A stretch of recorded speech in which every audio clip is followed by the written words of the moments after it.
नमस्कार दोस्तों, कैसे हैं आप सब। दोस्तों आज हम बात करने वाले हैं शाहरुख खान की। दोस्तों क्या आपको पता है कि शाहरुख खान ने आज तक अपनी फिल्म दीवाना नहीं देखी है ना। थोड़ी चौंकाने वाली बात, मगर ये सच है। वही दोस्तों फिल्म दीवाना का शाहरुख खान की शादी से भी एक जबरदस्त कनेक्शन है। मगर ये कनेक्शन क्या है, कैसे फिल्म दीवाना ने शाहरुख खान की शादी में या यूं कहे कि उनके ससुराल वालों को मनवाने में एक अहम अदा रोल किया था। दोस्तों आज की इस वीडियो में हम इसी बात पर चर्चा करने वाले हैं। आज की वीडियो बड़ी ही इंटरेस्टिंग होने वाली है, तो बने रहिएगा अंत तक हमारे साथ। और हाँ दोस्तों, वीडियो में आगे बढ़ने से पहले आप सभी से वही रिक्वेस्ट कि अगर आप शाहरुख खान को एक बेहतरीन अभिनेता और फिल्म दीवाना को एक बेहतरीन फिल्म मानते हैं तो आप इस वीडियो को दिल से लाइक कर दें और अपने इस प्यारे से चैनल को भी सब्सक्राइब कर लें। हम आपके लिए ऐसी ही जानकारियों और मनोरंजन से भरपूर वीडियो बनाते ही रहते हैं। तो चलिए दोस्तों, वीडियो में अब आगे बढ़ते हैं। दोस्तों आप सभी को मालूम होगा कि फिल्म दीवाना शाहरुख खान की पहली फिल्म है और इस फिल्म के जरिए ही शाहरुख खान ने बड़े पर्दे पर डेब्यू की थी। हालांकि दीवाना साइन करने से पहले शाहरुख खान 5 फिल्में साइन पहले ही कर चुके थे, जिनके नाम है दिल आसना है, राजू बन गया जेंटलमैन, कभी हाँ कभी ना, चमत्कार और किंग अंकल। लेकिन ऐसा क्या हो गया कि दीवाना सबसे पहले बनकर रिलीज हो गई। तो चलिए पहले इसके बारे में थोड़ी जान लेते हैं। दोस्तों फिल्म दीवाना 25 जून 1992 को रिलीज हुई थी और रिलीज होते ही यह दर्शकों के बीच छा गई थी, सुपर डुपर हिट हो गई थी। दर्शकों को एक नया स्टार मिल गया था। लेकिन इस फिल्म के बनने की भी एक बड़ी रोचक कहानी है। फिल्म के निर्माता थे गुड्डू धनोआ और निर्देशक थे राज कंवर।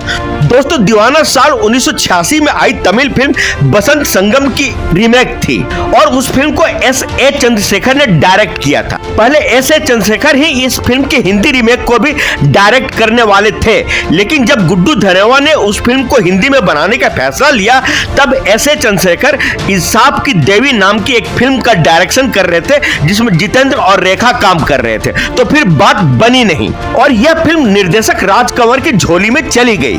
फिल्म के निर्माता गुड्डू धनोआ ने एक बार किसी चैनल को इंटरव्यू देते हुए बताया था कि फिल्म के रिलीज होने के बाद वे मुंबई के 3 अलग अलग थिएटर्स में गए थे दर्शकों का रिएक्शन देखने के लिए, जो कि 3 अलग अलग इलाकों में थे। उनके मुताबिक जैसे ही स्क्रीन पर ऐसी दीवानगी गाना आया, फिल्म देखने आए दर्शक झूमने लगे। स्क्रीन की तरफ सिक्कों की बरसात होने लगी। सिक्कों के गिरने की आवाज किसी मधुर संगीत जैसी लग रही थी। उनकी आंखों में आंसू आ गए थे जब उन्होंने दर्शकों को कुर्सी पर चढ़कर नाचते हुए देखा था। वे गाना दर्शकों को दीवाना बना रहा था। फिर गुड्डू धनोआ थोड़े से भावुक हो जाते हैं और याद करते हुए बताते हैं कि कैसे इस फिल्म के लिए शाहरुख खान को कास्ट किया था।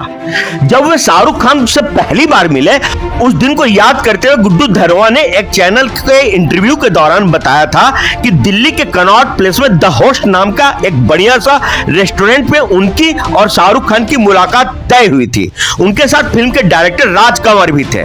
जैसे ही शाहरुख खान रेस्टोरेंट के अंदर आए, रेस्टोरेंट में बैठे दूसरे कर्मचारी या कस्टमर्स उन्हें देखकर आपस में बातें करने लगे। कुछ पल बाद पूरे रेस्टोरेंट में धीमी आवाज में ही सही, लेकिन शाहरुख खान का नाम गूंजने लगा था, क्योंकि उस वक्त शाहरुख खान को लोग पहचानने लगे थे उनकी सीरियल्स की वजह से। वे फौजी और सर्कस जैसे सीरियल्स की वजह से तब तक मशहूर हो चुके थे। शाहरुख खान जैसे ही अंदर आए, वे गुड्डू धनोआ के सामने वाली चेयर पर बैठ गए। फिर गुड्डू ने उनको फिल्म का ऑफर दिया और बताया कि अपनी फिल्म दीवाना के लिए वे उन्हें साइन करना चाहते हैं। लेकिन तब पता है शाहरुख खान ने क्या जवाब दिया था?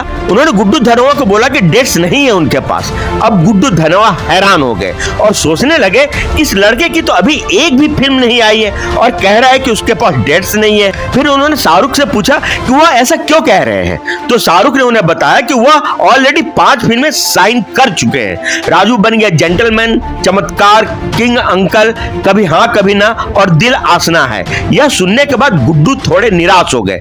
फिर भी उन्होंने उनसे कहा कि एक दफा वे एक फिल्म की कहानी तो सुन लें। उसके लिए शाहरुख खान ने उन्हें अपने घर पर उनको बुलाया। अगले दिन जब गुड्डू फिल्म के निर्देशक राज कंवर के साथ शाहरुख के घर पहुंचे तो उन्होंने शाहरुख को पूरी फिल्म की कहानी सुनाई। तब उन्हें इस बात की भी टेंशन हो रही थी कि कहीं शाहरुख मना न कर दे, यह जानकर कि फिल्म में उनकी एंट्री इंटरवल के बाद हो रही है। लेकिन तब गुड्डू धनोआ के लिए आश्चर्य का ठिकाना नहीं रहा जब शाहरुख ने कहा कि मैं तुम्हारी फिल्म कर रहा हूं, लेकिन मैं तभी तुम्हें कोई डेट दे पाऊंगा जब मेरी साइन की हुई कोई एक फिल्म, इन पांचों में से कोई एक फिल्म कैंसिल हो जाए, क्योंकि तभी मैं तुम्हारी फिल्म की शूटिंग कर पाऊंगा। इसके बाद गुड्डू ने शाहरुख को जब बताया कि रवि का कैरेक्टर ऋषि कपूर निभाने वाले हैं, तो यह जानकर वे बड़े खुश हुए।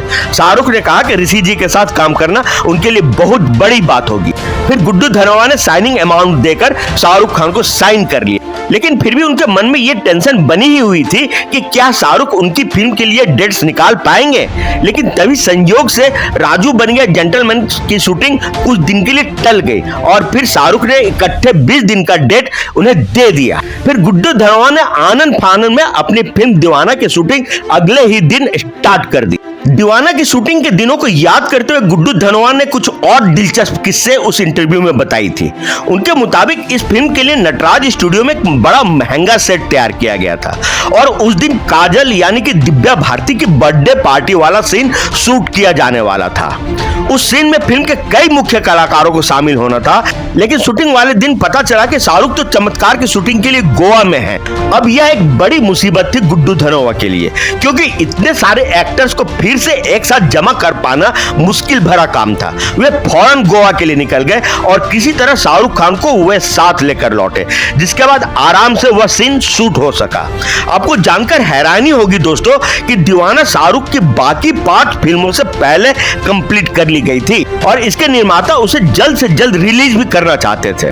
लेकिन इसी दौरान फिल्म के प्रोड्यूसर गुड्डू धनोआ को पता चला कि शाहरुख नहीं चाहते कि दीवाना पहले रिलीज हो। वह चाहते हैं कि उनकी पहली रिलीज फिल्म कुछ सोलो स्टार वाली हो, मसलन दिल आसना है या राजू बन गया जेंटलमैन। अब यह बात जानकर गुड्डू को बहुत बुरा लगा। फिर जब उन्होंने इस बारे में शाहरुख से बात की तो शाहरुख ने कहा कि ऐसा कुछ नहीं है। उन्होंने किसी से यह नहीं कहा कि उनकी पहली रिलीज फिल्म कौन सी होनी चाहिए। फिर उन्होंने गुड्डू से कहा कि तुम जब चाहो अपनी फिल्म रिलीज करो। फिर जब गुड्डू ने शाहरुख को याद दिलाया कि अभी तो फिल्म की डबिंग भी बाकी है, तो शाहरुख खान ने फिल्म की डबिंग के लिए फौरन डेट्स दे दी और इस तरह से फिल्म दीवाना बनकर तैयार हो गई और रिलीज होते ही पहले ही दिन से हिट साबित हो गई। भारत के कुछ थिएटर्स में तो दीवाना ने गोल्डन जुबली भी मनाई। दीवाना की कामयाबी से शाहरुख की बाकी फिल्मों को भी फायदा पहुंचा। अब आते हैं उस टॉपिक पर कि इस फिल्म से शाहरुख खान की शादी का क्या कनेक्शन है और शाहरुख खान ने आज तक यह फिल्म क्यों नहीं देखी है। तो दोस्तों इसकी भी बड़ी रोचक कहानी है। साल 1992 में आई थी दीवाना। 25 जून का वह दिन था जब शाहरुख खान की पहली बार बड़े पर्दे पर एंट्री हुई थी। फिल्म के हीरो थे ऋषि कपूर और फिल्म की हीरोइन थी दिव्या भारती और फिल्म में शाहरुख खान एक साइड हीरो के रोल के तौर पर काम किया। इंटरवल तक तो पता ही नहीं था कि फिल्म में शाहरुख खान नाम का कोई एक्टर भी है, लेकिन इंटरवल के बाद जब बाइक पर शाहरुख खान की एंट्री हुई एक गाने में, तो भाई साहब धमाल मच गया था। धमाल सिर्फ बॉलीवुड में ही नहीं मचा था, धमाल शाहरुख खान की पत्नी गौरी के परिवार में भी मचा था। शाहरुख खान ने एक बार बताया था कि उन्होंने अपनी पहली फिल्म दीवाना नहीं देखी है। यही नहीं, उनका यह भी कहना था कि जिस फिल्म की शूटिंग के दौरान उन्हें मजा नहीं आता है वो फिल्म वे नहीं देखते। और दीवाना की शूटिंग के वक्त भी शाहरुख खान को मजा नहीं आ रहा था। इसकी भी गहरी वजह है। दरअसल शाहरुख उन दिनों अपनी गर्लफ्रेंड गौरी छिब्बर से शादी करना चाहते थे, लेकिन गौरी का परिवार नहीं चाहता था कि इन दोनों की शादी हो। और इसकी जो सबसे बड़ी वजह थी वह थी दोनों का अलग अलग धर्मों का होना। इसी वजह से गौरी का परिवार शादी के लिए नहीं मान रहा था और शाहरुख खान जो है कि वो टेंशन में थे और उधर टेंशन में गौरी भी थी। हालांकि गौरी ने अपने मामा तेजेंद्र छिब्बर को इसके बारे में पहले से ही बताया हुआ था और तेजेंद्र छिब्बर भी कहीं ना कहीं शाहरुख खान को पसंद करने लगे थे। शाहरुख उस वक्त सीरियल कर रहे थे फौजी, तो एक बार गौरी के मामा तेजिंदर ने शाहरुख को अपने घर बुलाया और कहा कि हमारे यहाँ पार्टी है, तुमको भी आना है। वहां पर शाहरुख गौरी के मम्मी पापा से भी मिले। शाहरुख खान की एक जीवनी किंग ऑफ बॉलीवुड जिसे अनुपमा चोपड़ा ने लिखा है, उसमें एक वाकये का जिक्र है कि जब इस पार्टी में शाहरुख खान गौरी के पिता रमेश से मिले तो गौरी के पिता रमेश ने उनसे पूछा कि तुम्हारा नाम क्या है। तब मालूम है शाहरुख खान ने क्या जवाब दिया? पहले तो शाहरुख खान काफी हड़बड़ाए, फिर अपने आप को संभालते उन्होंने कहा कि आपने मेरा सीरियल फौजी तो आपने देखा ही होगा, उसमें मेरा नाम अभिमन्यु है। तो गौरी के पापा रमेश ने कहा कि के सीरियल को भूल जाओ, तुम्हारा असली नाम क्या है वो बताओ। फिर शाहरुख ने घबराते हुए कहा कि सर मेरा नाम शाहरुख खान है। उस वक्त गौरी के पापा को पता था कि उनकी बेटी का कोई करीबी दोस्त है जिसके साथ गौरी का अफेयर चल रहा है। गौरी के पिता समझ गए कि यही वो लड़का। और फिर गौरी के पिता रमेश ने शाहरुख खान से कहा कि यहाँ कुछ इज्जतदार लोग आए हुए हैं, मैं कोई हंगामा करना नहीं चाहता, तुम चुपचाप यहाँ से चले जाओ। फिर शाहरुख वहां से चुपचाप चले गए। दरअसल रमेश छिब्बर को शाहरुख खान के संग उनके बेटी का रिश्ता बिल्कुल मंजूर नहीं था। वह कभी नहीं चाहते थे कि उन दोनों की शादी हो। हालांकि इसके पीछे का जो कारण निकलकर सामने आया था वह यह कि गौरी के पिता रमेश छिब्बर पूर्व राष्ट्रपति जाकिर हुसैन के साथ काम कर चुके थे। उन्होंने फिल्म इंडस्ट्री को बहुत करीब से देखा था।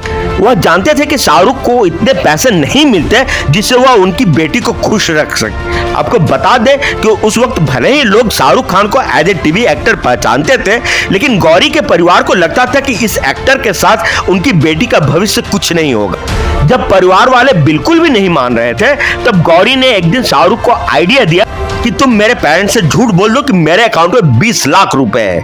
लेकिन क्या आपको पता है कि शाहरुख ने ऐसा करने से बिल्कुल इनकार कर दिया था। उसने साफ साफ कह दिया था कि मैं तो झूठ नहीं बोलूंगा, मेरे अकाउंट में सिर्फ 28,000 रुपए हैं और अगर कोई मुझसे पूछेगा तो मैं यही बताऊंगा फिर गौरी के मामा तेजिंदर ने भी कहा कि शाहरुख तुम झूठ बोल दो। तो जानते हैं शाहरुख खान ने गौरी के मामा से क्या कहा था? उन्होंने कहा था मैं गौरी के मम्मी पापा को यकीन दिलाऊंगा कि मैं एक दिन एक बेहद कामयाब फिल्म स्टार बनने वाला। उन्होंने कहा कि आप देखिए अमिताभ बच्चन रिटायर हो गए हैं और अब मैदान बिल्कुल खुला हुआ है। ऐसे में इंडस्ट्री में अपनी जगह बनाना आसान है। लेकिन इस तर्क का भी असर उनके ऊपर कुछ नहीं हुआ। तब फिर शाहरुख खान अपनी और फिल्मों की शूटिंग में बिजी हो गए। फिर इधर हुआ यह कि एक दिन गौरी की मम्मी ने नींद की गोलियां खा ली उन पर प्रेशर बनाने के लिए, ताकि वे उनकी बात मान जाए। लेकिन हुआ इसके उलट। शाहरुख और गौरी ने कहा हम कोर्ट मैरिज कर लेंगे, रजिस्टर तो करवा ही ली। शाहरुख ने गौरी के घर पर बोल दिया कि हमने शादी भी कर ली है। अब फिर गौरी के घर पर नया प्रॉब्लम शुरू हो गया। तब फिर शाहरुख ने कहा कि शादी नहीं की है लेकिन कर लेंगे, आप माने या ना माने। और ये सारा ड्रामा, सारा सिचुएशन फिल्म दीवाना के शूटिंग के दौरान ही चल रहा था। आखिरकार गौरी के मम्मी पापा को मानना पड़ा और दोनों की शादी हो गई। लेकिन तब तक शाहरुख की कोई फिल्म नहीं आई। फिर आती है उनकी फिल्म दीवाना। 25 जून 1992 को साउथ दिल्ली में पूरा छिब्बर परिवार अपने दामाद शाहरुख खान की पहली फिल्म देखने पहुंचा। लेकिन इंटरवल तक तो उनका दामाद दिखाई नहीं दिया, सिर्फ ऋषि कपूर और दिव्या भारती ही नजर आए। इसके बाद फिल्म में एंट्री होती है शाहरुख खान की और फिर हॉल में हर तरफ सीटियों और तालियों का शोर सुनाई पड़ने लगता है। मतलब हर जगह इस फिल्म के साइड हीरो यानी कि शाहरुख खान के चर्चे होने लगते हैं। और फिर जब फिल्म खत्म हुई तब गौरी के मामा तेजिंदर ने शाहरुख खान को दिल्ली से फोन किया और कहा कि तुम सुपरस्टार। और कहते हैं कि फिर इसी के बाद ही गौरी के परिवार ने शाहरुख को दिल से अपनाया। वह माने कि शाहरुख खान वाकई में एक दिन सुपरस्टार बने। और फिर शाहरुख खान सुपरस्टार बने भी। लेकिन तब भी उन्होंने अपनी इस पहली फिल्म को नहीं देखा, क्योंकि इस पहली फिल्म के शूटिंग के दौरान वह गौरी के परिवार को मनाने की कोशिशों में लगातार लगे हुए थे और उन्हें बिल्कुल भी शूटिंग में मजा नहीं आ रहा था। लेकिन वजह जो भी हो, फिर दीवाना ने ऐसा कमाल दिखाया कि आज भी पूरी दुनिया शाहरुख खान की दीवानी बनी हुई है। तो दोस्तों, ये रही फिल्म दीवाना से जुड़ी हुई कुछ बातें, कुछ किस्से। आशा है आपको जरूर पसंद आई होगी। अगर आपने भी फिल्म दीवाना देखी है तो आपको उस फिल्म में क्या पसंद आया कमेंट बॉक्स में लिखकर जरूर बताएं। और हाँ, आपको ये वीडियो कैसी लगी ये भी बताना ना भूलें। और चलने से पहले आप सभी से फिर वही रिक्वेस्ट कि अगर आपने अभी तक इस वीडियो को लाइक और अपने इस चैनल को सब्सक्राइब नहीं किया है तो आप उसे अभी के अभी कर लें। तो फिर मिलते हैं अगले वीडियो में किसी नए टॉपिक के साथ। तब तक के लिए आप सभी को मेरा प्यार भरा नमस्कार।